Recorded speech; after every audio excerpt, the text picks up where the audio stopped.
नमस्कार. श्रुतिस्मृतिपुराणानाम् आलयं करुणालयं नमामि भगवत्पाद शंकरं लोकशंकरम. काल आपण हे जे ब्रह्म वाक्य आहेत त्यातलं तत्वमसी या वाक्याचा अभ्यास करायला सुरुवात केली.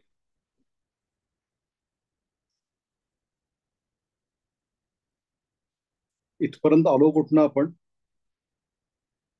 ते अध्यारोप अपवाद हे प्रकार शिकले. त्याच्या आधी आपण वेदांताची मूलभूत भूमिका एकदा पाहिली. आता अध्यारोपाने अपवादाने काय सांगतात ते सांगितलं. आणि आता प्रत्यक्ष म्हणजे ते अपवादामध्ये काय शेवटचं फळ सांगितलं की अपवाद तुम्हाला एकदा शिकवला की तुम्हाला हे कळणार कसं. ते आता सुरुवात केली. त्यात पहिलं वाक्य जे सांगितलं तत्वमसी या वाक्याचा एकूण जो वाक्याचा अर्थ आहे तो वाक्याचा अर्थ अखंडार्थ बोधक होण्यासाठी तीन घटक आवश्यक आहेत असं काल आपण पाहिलं. त्याच्यानंतर त्यातला पहिला भाग पाहिला की समानाधिकरण्यम, समान अधिकरण, एक आधार, एका प्लेनवरती राहणं. आपल्याची काही ती स्लँग बोलीभाषा झाली. We are not on same.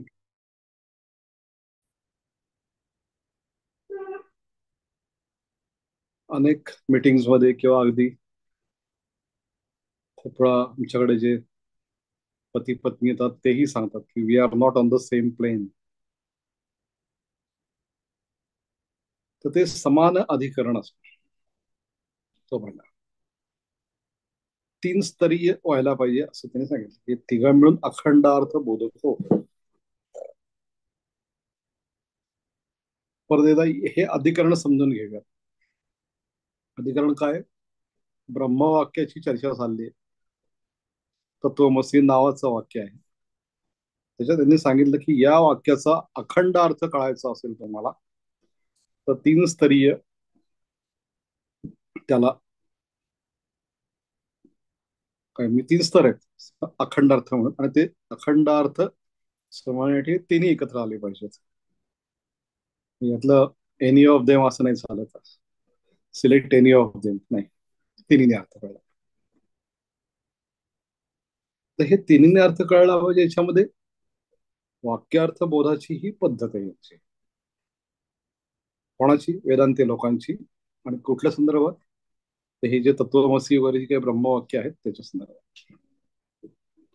सामानाधिकरण्य पाहिल्यानंतर आपण विशेषण विशेष भाव आपण पाहतोय.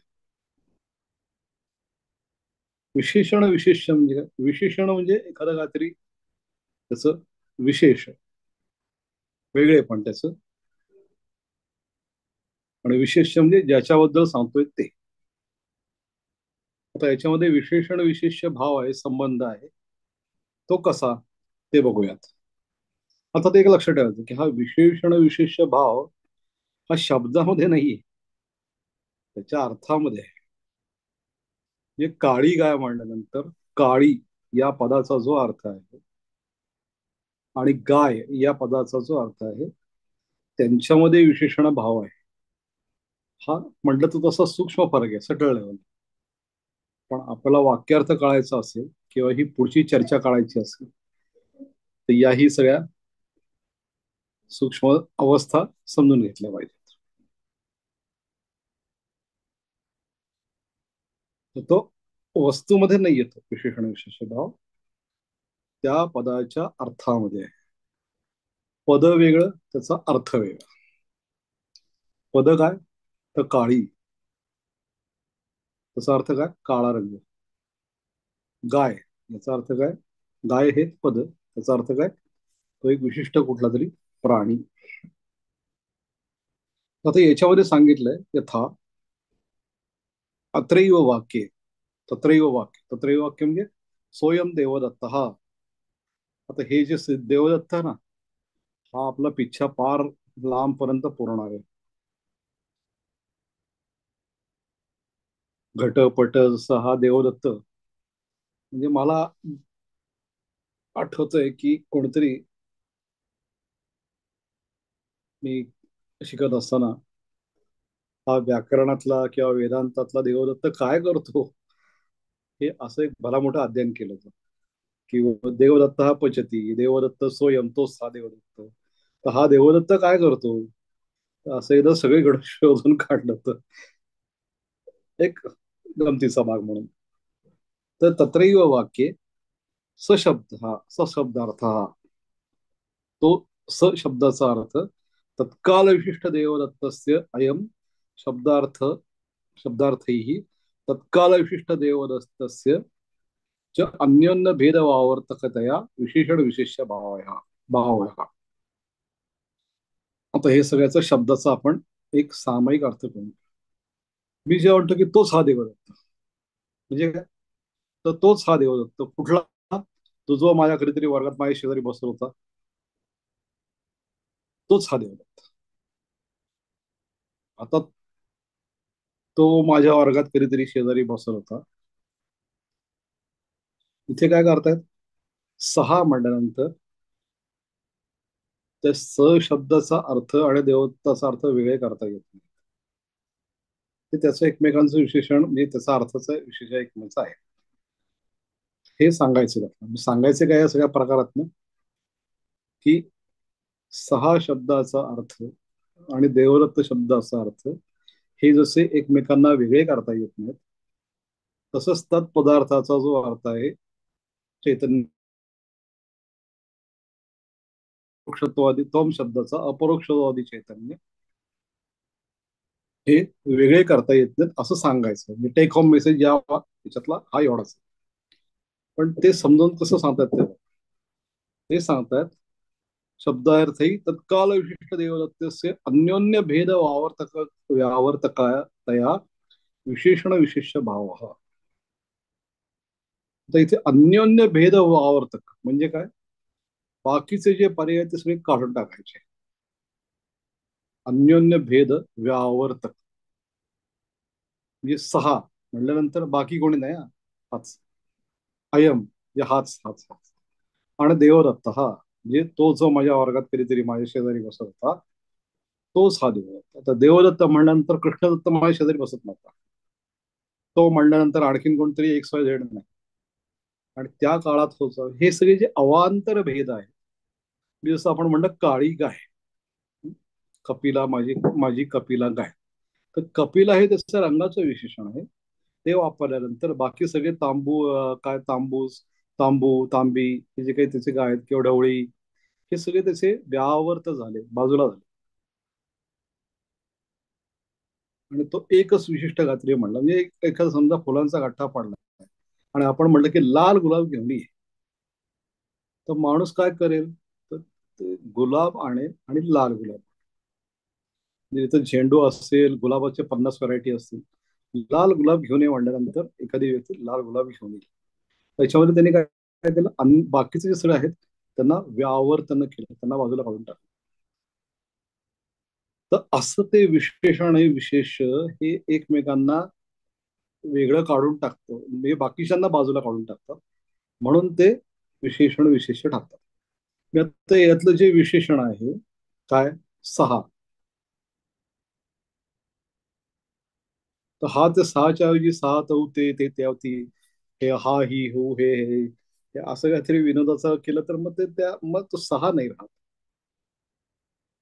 मग तो हा देवदत्त म्हणल्यानंतर तो म्हणजे तो, आणि देवदत्त म्हणल्यानंतर देवदत्त, यज्ञदत्त नाही, कृष्णदत्त नाही, आणखीन कुठला दत्त नाही, देवदत्त. तर हे उच्चारल्यानंतर ते काय करतात, ते इतरांना व्यावृत करतात, इतरांना सगळ्यांना बाजूला काढून टाकतात, अन्योन्य व्यावर्तकतया ते एकमेकांचे विशेषण विशेष भाव ठरतात. तसंच तथा अत्रापि वाक्ये तत्पदार्थ परोक्षत्वादी विशिष्ट चैतन्यस्य त्वम पदार्थ अपरोक्षादि त्वादि विशिष्ट चैतन्यस्य च अन्योन्य भेद व्यावर्तक तया विशेषण विशेष्य भाव. इथे तत्त्व म्हणलंय ना, अशी हे क्रियापद आहे. तत् आता तत् म्हणजे काय? परोक्ष. परोक्ष म्हणजे आपण मराठीत अपरोक्ष परोक्ष नेमकं घोळ करतो, उलटे शब्द वापरतो. तसं म्हणतो ना, माझ्या अपरोक्ष बोलला, तर अपरोक्ष नाही. परोक्ष याचा अर्थ अक्षरांच्या पलीकडे, म्हणजे इंद्रियांच्या पलीकडे, म्हणजे माझ्या नकळत बोलला, मला कळून न देता, तर त्याला परोक्ष असं म्हणायचंय. परो अक्ष. तर इथे तरी शब्द वापरलाय तत्पदार्थ परोक्षत्वादी विशिष्ट चैतन्यस्य. परोक्षत्वादी विशिष्ट चैतन्य म्हणजे जो इंद्रियांना कळत नाही असं जे चैतन्य आहे, त्या चैतन्याचा बोध करून देणारा कुठला आहे पदार्थ? तत्. म्हणजे जे असं शुद्ध चैतन्य आहे, जे त्याचे तीन गुण सांगितले आपल्याला, ते चैतन्य, त्याचा बोध करून देणारा तत् नावाचा पदार्थ. आणि तो म्हणजे हा जो काय आहे, जो अपरोक्षत्वादी चैतन्य विशिष्ट आहे. म्हणजे मी अधिक माया, माझं एक जग, हे सगळं ब्रह्मांड, इथे राहणारे चतुर्विध जीव, हे सगळे अपरोक्ष, हे मला कळणारे आहेत ना प्रकार. मी आज चहा पिला, मी आज वडा खाल्ला, मी आज भात जेवलो, हे सगळं मला कळणारे जे भाव आहेत, ते सगळे अपरोक्ष आहेत. म्हणजे मला कळतात ते. परो अक्ष. संस्कृतमध्ये याचा खूप वेळा असं शब्द होतो बरं का. आपल्या मराठीमध्ये असे अनेक शब्द बरोबर संस्कृतच्या विरुद्ध अर्थाने रूढ झालेले आहेत. त्यातला हा एक शब्द आहे, परोक्ष अपरोक्ष. हे माझ्या अपरोक्ष काय बोलताय मला कळतंय, तसं नाही. तर ते हिंदीमध्ये जसं झालंय स्नान करावं, ते तिथं कसा लागला हे भाषाशास्त्रज्ञ सांगते, मला माहिती नाही. पण चपळ, तर ते म्हणजे रामदास सुद्धा म्हणतात अचपळ मन माझं. तर चपळ आणि हाच शब्द त्यांनी अचपळ शब्दाने वापरलाय. आणि तो अजूनही वापरते बरं का. म्हणजे आमच्या घरीची एक भगिनी काम करते, ती सांगत होती की पोरगं लय अचपळ आहे. तो शब्द ते एक आपला रूढ झालेला आहे. तर तसं इथे काय सांगायचं ना, जे परोक्ष चैतन्य आहे, म्हणजे डोक्याच्या आपल्या इंद्रियांच्या पलीकडचं आहे, ते सांगायचे तत्. त्वमनी काय सांगायचंय? तर तुम्हाला आम्हाला हे व्यावहारिक जग कळणाऱ्यांना जे काही चैतन्य आहे, जे जीवाशी जोडलेलं आहे, ते तो एकच आहे, हे एकमेकांचं. आणि ते इतर सगळ्यांना दूर करतात ना. तत् म्हणल्यानंतर ते एकच, तो म्हणल्यानंतर तू एकच. तो म्हणजे मी असेल किंवा आणखीन कोणी एकच आहे. कोण सांगतंय? गुरु सांगतात तो तोमसी, म्हणजे तू तू तू एकच आहे, तू जे आहेस तोच ते आहे, हे सांगायचं. ते बाकी सगळे व्यावृत्त झाले. तर म्हणून यांचा विशेषण विशेष भाव आहे. हा मुद्दा कळला आपल्याला. पहिला भाग आपण पाहिला, हे दोघं एका पातळीवरती आहेत का? हो आहे. दुसरा भाग काय? यांचा विशेषण विशेष भाव आहे. कारण तप म्हणल्यानंतर आणि त्वम म्हणल्यानंतर जे आपल्याला कळतं ते इतरांना व्यावृत्त करतं. आता पुढे, आता हे सगळं, हे काय होतं की आपल्याला आता याच्यामध्ये व्याकरण शिकायचंय, काव्य शिकायचंय. एक गंमत अशी की वेदांत शिकता शिकता आपण इतक्या गोष्टींना स्पर्श करणार आहोत. तसं आता हे समजण्यासाठी, लक्ष लक्षण संबंध समजण्यासाठी, आपल्याला थोडस काव्याचा एक काय उदाहरणादाखल तरी आधार केला. तर या वाक्यात लक्ष लक्षण संबंध असतो यथा तत्रैव. आता हा लक्ष लक्षण संबंध, लक्ष लक्षण, या शब्दाचा अर्थ पाहूयात आपण. यथा तत्रैव स शब्द अयम शब्दस्य शब्दयो तदर्थयोर्वा विरुद्ध तत्कालै तत्काल विशिष्टत्व परित्यागेन अविरुद्ध देवदत्तेन स लक्ष लक्षण भाव.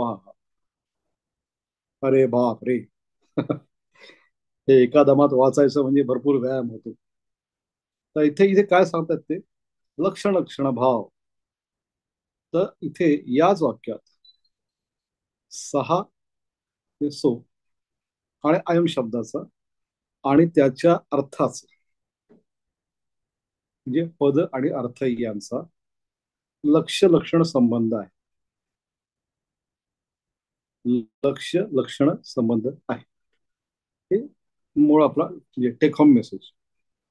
कालिदासाने सुद्धा शब्द वापरत बघा की वागर्थाविव संपृक्तो, वागर्थ प्रतिपत्ती. सहज आठवलं आता. सांगताय काय?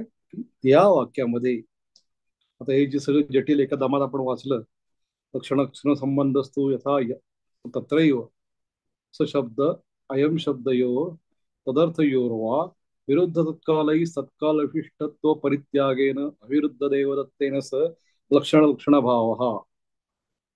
झालं, दम लागला. पुढे. तर याच वाक्यात सह आणि अयम या शब्दाचा आणि त्याचा अर्थाचा, म्हणजेच त्या पदाचा आणि त्याच्या अर्थाचा हे एकमेकांशी संबंध आहे. पण तो कसा संबंध आहे? परस्पर विरुद्ध तत्काल तत्काल विशिष्ट अशाचा परित्याग करून. तत्काल आणि तत्काल विशिष्ट. आता इथे काय झाले जरा समजून घ्या. मागच्या वेळेला आपण पाहिलं की सोयम देत होता, तो माझ्या वर्गात जो होता तोच मला भेटला आज. तर असं आहे का की तो जो 10 वर्षापूर्वी होता तो तसाच आहे असून, किंवा जो शाळेत माझ्या वर्गात शेजारी बसायचा तो तसाच आहे का? नाही, मीही बदललोय, तोही बदललाय.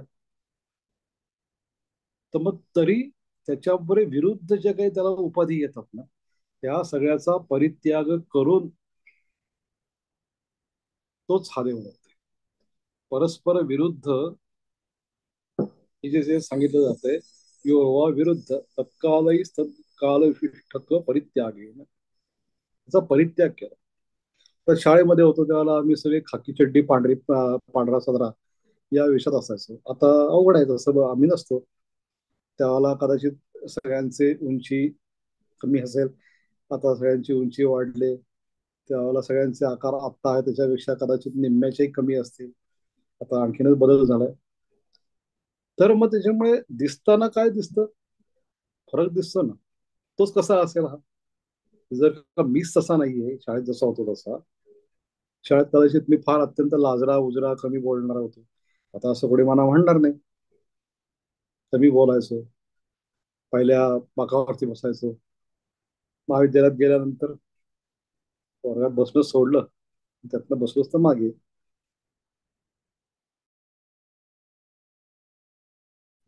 तेव्हा तोही तो नाहीये. हे असे दिसणारी हे जे काही भासमान होत आहेत मला, की भेद आहेत. अरे त्या काळातला तो आणि आत्ताचा हा कसं काय एक? जर का आत्ताचा तूच असा नाही, तो त्या काळाचाच कुठला? आणि तो जो देवदत्त होता तोही नाही. म्हणजे इथे तुमचे परस्पर विरुद्ध असे जर काही इथे कॉन्ट्रावर्सी झाली ना इथे. म्हणजे तो हा देवदत्त म्हणत असताना तो देवदत्त इतका आमूलाग्र बदलला आहे की ती कॉन्ट्रावर्सी आली. एकमेकांना कसं काय तुमचं ते जोडून घेताय तुम्ही? तर असे जे काही आभासी, ते त्याला हाफ पॅन्ट घालणारा, त्यावेळेला वर्गात म्हणजे शेजारी पहिल्या वाकावर बसणारा, त्यावेळेला कदाचित एखाद्या विषयात पहिला येणारा, त्यावेळेला कदाचित आणखीन एखादा विषय न येणारा, किंवा काहीतरी वर्गात दंगा करणारा, जे काही त्याचे गुण असतात ते आता राहिलेले नाहीये. पण तरी तुम्ही कसं काय वाटतं की तोच हा देवदत्त? तर हे जे दिसणारे जे गुण होते त्यातले, त्या काळातले, त्या सगळ्यांचा परिहित करून ती व्यक्ती नावाचं जे कोण होतं, ती व्यक्ती किंवा ते जे चैतन्य होतं त्या काळात देवदत्ताला उपहित, म्हणजे देवदत्त ज्या चैतन्याने क्वालिफाईड झालेला होता, त्याला जो टॅग लागलेला होता, तेच देवदत्त नावाच्या व्यक्तीला तेच चैतन्य आहे, हे मला याच्यातनं सांगायचंय. तर तोच तो मुद्दा सांगतात. म्हणजे इथे लक्ष्य कोण? देवदत्त. आणि लक्षण काय? तो. लक्ष्य कोण? देवदत्त. आणि लक्षण कोण? तो. आता हे लक्ष्यार्थाचा भाग सांगितलं, स्वतःचा मूळ अर्थ सोडून किंवा स्वतःच्या मूळ अर्थासकट अन्य. तर इथे काय केलं की तो हा देवदत्त म्हणल्यानंतर तो मध्ये इतक्या भानगडी येतात,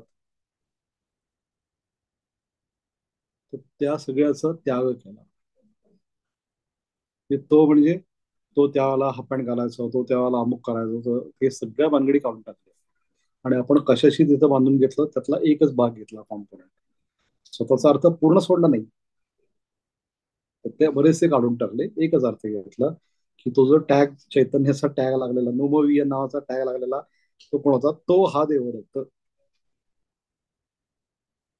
एकदा शाळेत प्रवेश घेतल्यानंतर लागला टॅग आम्हाला, नोमोविय. मग तो जो काही नोमोविय नावाचा टॅग लागलेला, तो त्यालाही आहे, मला आहे, हा आमचा जोडणारा दुवा आहे. तर इथे हे सांगायचं तर तसंच तसंच इथे काय झालं की देवदत्त तत्काल तत्विशिष्ट त्या काळातला तद्विशिष्ट असे जे काही त्याला 1760 टॅग होते ते सगळे दूर करून टाकले आणि एक चैतन्य नावाचा टॅग त्याचा शिल्लक ठेवला आणि त्या चैतन्य नावाच्या टॅगशी मी आज जोडून घेतोय. म्हणून तो लक्ष आहे, लक्षण आहे. तो हा देवदत्त. इथे लक्ष कोण? देवदत्त. लक्षण काय त्याचं? तो म्हणजे बाकी कोणी नाही. आणि कोण? देवदत्त. यज्ञदत्त नाही, कृष्णदत्त नाही, आणखीन कोणी नाही. तो हा देवदत्त, जो माझ्या शेजारी माझ्या वर्गात 10 वर्ष म्हणजे शाळेत असताना बसत होता तो. तसंच तसंच हे जे मी सांगतोय हे पुन्हा पुन्हा ऐकायला लागेल, पुन्हा पुन्हा वाचायला लागेल. मला आठवतंय, मी काल सांगितलं की आमच्या कोरटकर सणांमुळे आम्हाला अनेकांना ते शिकायची प्रेरणा मिळाली. आमचे एक सिनियर मित्र होते, ते लक्ष्यार्थ वगैरे शिकवत असताना ते त्याला एमडी करत होते. आम्ही महाविद्यालयात शिकवतो. तर डोक्यात सगळं ते पेशंट आणि ते औषधीकरण या सगळ्या प्रकारामध्ये त्यांच्या ते काय रजिस्टर होईना. ते गंगायाम घोषा नावाचं एक उदाहरण श्रीकडे दिलं जातं. आपल्याला येईल कदाचित पुढे ते लक्षणेचं उदाहरण. ते फार अर्धा तास सरांनी आमच्या गुरुजींनी शिकवल्यानंतर त्याचं डोकं इतकं असं कलकलायला लागलं की तो म्हटलं, सर ते लक्षणं बिक्षणं सगळं सोडून द्या. ते गंगायाम घोषाच्या ऐवजी तुम्ही गंगायाम घोळा असं म्हणायला सुरुवात करा. काय म्हणलं चाललंय काहीच कळत नाही. त्याच्यापेक्षा पेशंट तपासणं सोपं म्हण. आणि नंतर तो मला रागवला, तुला कसं कळतं हे सगळं? मला मी 8 वेळा वाचलंय आणि मी मागे तासाला बसवतो त्यामुळे त्याला शंका विचारून घेतलं. आज इथे जे तुम्हाला शिकवलं जातं ते आपले दुष्काळी वर्ग आहेत, रॅपिड रिव्हिजन, तर मी आपल्या इथे येऊन बसलो एवढं. तो माझा मित्र म्हणला, तुझं डोकं तिरकं आहे ना म्हणून तुला या तिरक्या गोष्टी कळतात. तर असं काही नाहीये, कळतं. पुन्हा पुन्हा वाचायला लागतं. तर आपण शिकलेलोच नाही आता 12वी पर्यंत. त्याच्यामुळे हे सगळी समस्या तिथे येतात. तर इथे तत्काल विशिष्ट जे काही त्याला उपाधी होत्या, टॅग लागलेले होते, ते काढून टाकून तुम्ही तो एकच टॅग लक्षात ठेवला, शाळेतला माझ्या वर्गात शेजारी बसणारा किंवा शाळेतला. तर मग ते कळतं नाही तर लक्ष कोण लक्षण कोण आहे. तसंच इथे सांगतात ते की तो तू आहेस. तर तो तू कोण आहेस? हे तत्वमसी म्हणजे कोण? तत् म्हणजे ते जे काय आहे ते, त्वम तू, असी आहेस. आता बापरे, आता हे समजून घेऊयात. वरती शब्द आलेत, परोक्षत्व अपरोक्षत्वादी विशिष्टत्व परित्यागेन विरुद्ध चैतन्याने स लक्षण लक्षण भाव हा. परत दम लागला, परत समजा. तथा अत्रापि वाक्ये तत्वम पद तत्वम पदयो तदर्थयोर्वा विरुद्ध परोक्षत्व अपरोक्षत्वादी विशिष्टत्व परित्यागेन अविरुद्ध चैतन्येन सह लक्षण लक्षण भाव. आता इथे तो तो म्हणजे कोण? किंवा ते तू आहे, ते जे तत् त्वम असी. तत् म्हणजे ते जे काय आहे ते ते कोण? ते परोक्ष चैतन्य. ते तुमच्या डोळ्याला दिसणारं चैतन्य नाहीये. ते परोक्ष आहे. आणि हा तू आहेस. तू जो आहे म्हणजे तू आहेस म्हणजे कोण? तू म्हणजे मी, तो अपरोक्ष आहे. मी आहे की मला कळतंय की सगळं. म्हणजे मला ते इतके विरुद्ध गुणधर्म मला जोडले गेले, त्याला नाही येत कुठे तो शुद्ध चैतन्य. पण मला 50 टॅग लागले ना. कळते की मला मला काही कळत नाही का? तो आता आलो ना, मी जेवण करून आलोय ना, आता बसलो ना इथे व्याख्यान ऐकायला, आता हे झालं, असे मला असंख्य उपाधी टॅग लागलेले आहेत. सांगायचंय काय यांना? तर हे जे तिथे परोक्ष तो अपरोक्षत्वादी, हे जे द्वंद्व येते इथे, ते शुद्ध चैतन्य आहे, ते परोक्ष आहे. आणि या व्यक्तीचं जे चैतन्य आहे ते अपरोक्ष आहे, कारण त्याचं त्यालाच कळतंय नाही काय. मला मला कळतंय की मी पाहतोय, व्याख्यान ऐकतोय, मी व्याख्यान देतोय, मी हा ऐकतोय, तसा ऐकतोय, मी आता अमुक करून आलो, तमुक करून आलो. तर हे सगळे मला अनेक टॅग लागले. म्हणजे हे इथं कॉन्ट्रावर्सी आली नाही. ते जे परोक्ष आहे आणि ते अपरोक्ष आहे, हे कसं काय एक, जरी समानाधिकरण असलं तरी ते कसं काय एक? तर ते सांगतात ती जी काही व्यक्ती आहे, त्या मायेला जोडू नका तुम्ही. त्यातलं दोन्हीतलं चैतन्य आहे. म्हणून असं सांगितलं की पदाच्या मध्ये लक्षलक्षण भाव नसतो, त्याच्या अर्थामध्ये असतो. तर जरी हा तो एक व्यक्तीचा असेल तर त्याचं जे चैतन्य आणि समष्टीचं जे चैतन्य, त्याचा एकमेकांशी लक्ष लक्षण संबंध आहे. पुन्हा एकदा सांगतो, तत्वमसी म्हणल्यानंतर ते चैतन्य तूच आहेस असं मला कोणी सांगितलं, तर मी म्हणतो मला कळतंय की सगळं. तर कुठे ते चैतन्य, मला कुठे दिसतंय ते?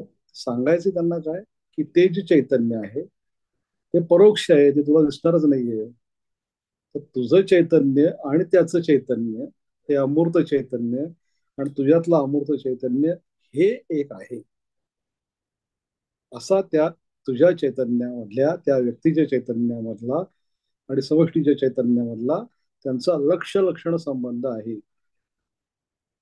आणि त्यातनं काय सांगायचंय, त्यातला विरोध नाही, त्यामध्ये विरोध नाही. का विरोध नाही? तर तू, तुझं चैतन्य आणि ते जे चैतन्य आहे, तत्वमसी, याच्यामध्ये विशिष्टत्व, परित्याग येईल. वेगळेपणाचा अभाव आहे, परित्याग आहे. तू वेगळा नाही, सण ते वेगळं नाही, ठीक आहे. अविरुद्ध चैतन्येन स लक्षण लक्षण भाव. तू जे आहे त्यातला म्हणजे परत पुन्हा लक्षात घे की इथे ते समष्टी उपयुक्त चैतन्य आहे का व्यष्टी समूह उपयुक्त चैतन्यापेक्षा तत्वमसी मध्ये तो जो काय त्या परमात्म्याने झाकलेला सृष्टीचा आहे ते, आणि तू म्हणजे तो काय ब्रह्मांड आणि तू एक आहे असं सांगायचं नाहीये. तर ब्रह्मांड ज्याला उपहित आहे, ज्याला क्वालिफाईड आहे, असं जे चैतन्य, ते आणि तू ज्याला क्वालिफाईड आहेस किंवा तुला ज्याचा टॅग लागलेला आहे, ते चैतन्य एक आहे. असा त्या दोन्हींमध्ये लक्ष लक्षण संबंध आहे. हा भाग आपल्याला कळ. पहिला भाग पाहिला की दोन्ही एका प्लेनवरती आहेत, अधिकरण समान आहे. दुसरा भाग इथे सांगितलं त्यांनी, यांच्यामध्ये लक्ष लक्षण, मी पहिला भाग सांगितला विशेषण विशेष भाव, तोही सोपा आहे, तो कळला. आणि दुसरा भाग सांगितलं, तीन त्यांनी सांगितलं की अखंडार्थ बोधक होण्यासाठी तीन आपल्याला गोष्टी पाहिजेत, तर त्यातला हा तिसरा भाग सांगितला, लक्ष लक्षण संबंध पण आहे. आता त्याला नाव दिले त्यांनी 154, इयमेव भाग लक्षणा इथे उच्चते. याला म्हणजे काय, हे जे काय सांगितलं आम्ही लक्ष लक्षण संबंध, याला भाग लक्षण असं म्हणतात. आता त्या लक्षणाचे इतके प्रकार आहेत की खरंच आमचा मित्र म्हणला तसं ते गंगायाम घोळा हा वाटायला लागतो. गंगायाम घोषा, असं गंगायाम गोळा वाटायला लागतो. आणि त्याच्यामध्ये काय लक्षणा, ही लक्षणा, ती लक्षणा, त्यामध्ये आणखीन जहद लक्षणा, अजहद लक्षणा, जहदा जहद लक्षणा, हे सगळं सुरू झालं त्यांचं. की मग जसं एकदम एखादा नवीन व्यक्ती असतो ना,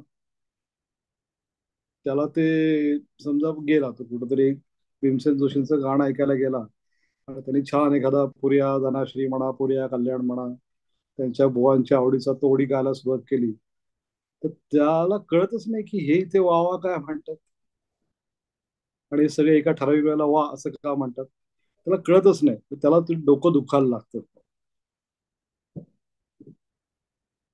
म्हणजे खूप वेळा तो, म्हणजे आमचा एक मित्राला आम्ही सवाई गंधर्वाला घेऊन गेलो होतो, शोभाताई गुरटू गात होते. त्याला म्हणलं उठे भाऊ, शोभाताई गात आहेत. थोड्या वेळाने तो कंटाळला, तो म्हणलं हे डोकं दुखायला लागलं, मरू दे, मला झोपून येत असं म्हणून त्याने ती शाल ओढली आणि तो झोपून गेला. तर तसं होतं खूप वेळा की हे गंगायाम घोडा हे ग वाटायला लागतं. समजून घ्यायचं आता काय वेदांताचा भाग काय सरळ सोपा नाही. तिथले भाग लक्षण हे असं त्यांचं आहे, असं यांचं त्यांनी सांगितलं की याला भाग लक्षण असं म्हणतात. आता इथे काय झालं, इथे त्यांचं प्रतिपादन झालं की तत्वमसीचा अर्थ कळायचा असेल तर तो तीन स्तरावरती कळला पाहिजे. आणि ते तीन स्तर असे असे: नंबर एक समानाधिकरण, नंबर दोन विशेषण विशेष्य भाव, नंबर तीन लक्षलक्षण संबंध. आता हे शंका घेतात. समानाधिकरण मान्य, चला ठीक आहे, तुम्ही म्हणताय हे सगळं समानाधिकरण मान्य. विशेषण विशेष्य का म्हणायचं याला? का म्हणायचं? अरे राम. तर ते असं म्हणतात की इथं तत्र तू नील पदार्थ नील गुणस्य उत्पल पदार्थोत्पलद्रव्यस्य च शौक्य झालं बरं का, इथे शौक्ल्य करून घ्या ते. इथे आपल्याकडे आलंय ते शौक्ल्य पाहिजे, शौक्य नाही.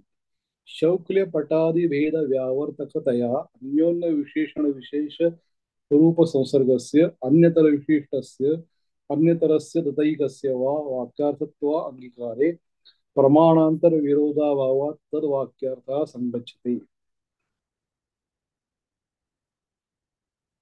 हरे राम. त्याच्या आधी काय सांगितले? अस्मिन वाक्ये, हे तत्त्वमसी वाक्यामध्ये नीलम उत्पलम इति वाक्यवत वाक्यार्थो न संगच्छते. निळ कमळ नीलम उत्पलम असं म्हणल्याचं जे काय आहे त्याचा जो अर्थ होतो तो जो तीन याच्यावरती विशेष होतो की ज्याचा समान अधिकरण आहे, विशेषण विशेष भाव आहे, लक्षलक्षण संबंध आहे, तसा अर्थ इथे होत नाही असा त्यांनी आक्षेप घेतला. कोणी घेतलाय? ज्यांनी कोणी मांडणी केली त्याला कोणीतरी आक्षेप घेतला. 155. आणि त्याला त्यांनी तर्क सांगितला 156व्या श्लोकामध्ये. तेवढा आज आपला होईल म्हणून. नील पदार्थ, नील नावाची जी काही एंटिटी आहे आणि त्या एंटिटीचा गुण आहे निळ नावाचा रंग. तसं उत्पल नावाची म्हणजे कमळ नावाची एक एंटिटी आहे आणि कमल नावाचं एक प्रत्यक्ष त्याचं काहीतरी एक अस्तित्व आहे. तर या दोन्हीमध्ये विशेषण विशेष संबंध कसा येतो? तर त्याच्यामध्ये शौक्ल्य हे निळा एकदा म्हटल्यानंतर शौक्ल्य शब्द शुक्ल पांढरं हे वचन आलंय. तर निळ म्हटल्यानंतर त्याचे पांढरा, काळा, हिरवा, पिवळा हे सगळे निघून गेले. शौक्य. आणि उत्पल म्हणल्यानंतर पट म्हणजे काळ नाही, हत्ती नाही, घोडा नाही, हे सगळं काही नाही. तर निळ कमळ. पटादी भेद व्यावर्तकतया, त्यांच्यामध्ये व्यावर्तन होऊन जातं ना. निळ म्हणल्यानंतर शौक्ल्य, ते शब्द परत दुरुस्त करून घ्या, शौक्ल्य पाहिजे. शौक्ल्य म्हणजे पांढरेपणा, काळेपणा, हिरवेपणा, पिवळेपणा हे सगळं दिरसतं. आणि उत्पल म्हणल्यानंतर त्यातलं घट पट हे काही नाही. तर हे काय आहे? फक्त हे उत्पल कमळच आहे. मग ते झेंडू नाही, प्राजक्त नाही, गुलाब नाही, तर ते कमळ. त्याच्यामध्ये काय होतं? शौक्ल्य पटादी भेद व्यावर्तक तया, त्याच्यामध्ये तो भेद व्यावर्तक होतो ना. त्याच्यामुळे अन्योन्य एकमेकांचा त्यांचा विशेषण विशेष भाव रूप रूप संसर्गस्य, संसर्ग म्हणजे ते एकमेकांना जोडलेलंच आहे ना. निळेपणा आणि कमळ हे एकमेकांना जोडलेलंच आहे. संसर्ग जवळ येणे ते जोडलेलंच आहे. अन्यतर विशिष्ट असते अन्यतरस्य तदैक्यस्य, अन्यतर विशिष्ट असते म्हणजे हे दोन, हे कमळ आणि हे निळेपण एकमेकाला जोडलेलं आहे. तसं ते हे कमळ आणि ते निळेपण एकमेकाला जोडलेलं नाहीये, किंवा ते निळेपण आणि ते कमळ एकमेकाला जोडलेलं नाहीये. तसंच हे अन्य काहीतरी त्या निळ्या कमळाला काहीतरी पिवळं आणि निळं कमळ असं जोडलेलं नाही. मला पिवळं निळं कमळ घेऊन ये किंवा लाल निळं कमळ घेऊन ये, तर असं नाही. निळं कमळ हेच ते निळं कमळ असं विशिष्टस्य अन्यतरस्य तदैक्यस्य, किंवा काय निळ कमळ आणि झेंडू घेऊन ये असे नाही. त्यांचा संसर्ग असल्यामुळे ते बाकी सगळ्यांना दूर करून टाकतात. त्याच्यामुळे वाक्यार्थत्व अंगीकारे प्रमाणांतर विरोधा भावात तद वाक्यार्थ संगच्छते. त्याला वेगळं काहीतरी प्रमाणांतर म्हणजे अन्य प्रमाण, प्रमाण कुठे आपण पाहिले प्रत्यक्ष अनुमान वगैरे प्रमाण, प्रमाणांतर विरोधाभावात अन्य कुठल्या प्रमाणांनी विरोध येत नाही. तो वाक्यार्थ बरोबर आहे, इट्स ओके असं आपण म्हणतो. म्हणजे जसं एखादा आपण म्हणतो की हा माणूस म्हणजे प्रत्यक्ष वाघ आहे. तर तो काय वाघ असतो का? तो माणूस असतो. किंवा काय काय सांगायचं, हा गेला की एकदम म्हणजे तलवारच. तर प्रत्यक्षात तो तलवार फिरवत नाही. तो त्याच्या बोलण्याची गती असंच काहीतरी असतं ना. तर इथे प्रमाणांतराने विरोध येतो असं आपण म्हणतो.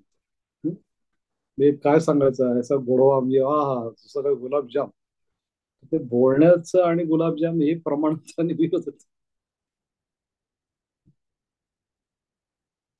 किंवा अटलजींची वाणी कशी तर मधात बुडवलेलं द्राक्ष, वाणी मध द्राक्ष काही संबंध नाही. तर प्रमाणांतराने विरोध होतो. त्यामुळे आपल्याला अर्थरचा वेगळा होतो. पण इथे काय होतंय की इथे निर आणि उत्पल म्हणल्यानंतर भूमिका स्पष्ट आहे. त्याच्यामुळे तुम्ही म्हणता तो वाक्यार्थ होऊ शकतो. आता जो भाग आहे की मात्र इथे का होत नाही, तुम्ही जो म्हणता तिथे तिथं असं इथे का होत नाही, हे आपण पुढच्या सत्रात बघूया. आज काय घेतलं आपण की इथे तुम्ही जो विशेषण विशेष भाव मांडला तो या नील उत्पलाला लागू पडतो, तर तो मसीला लागू पडत नाही असा आक्षेप घेतलाय. तो आक्षेप काय ते आपण पुढच्या सत्रात बघूया. आज थांबूयात.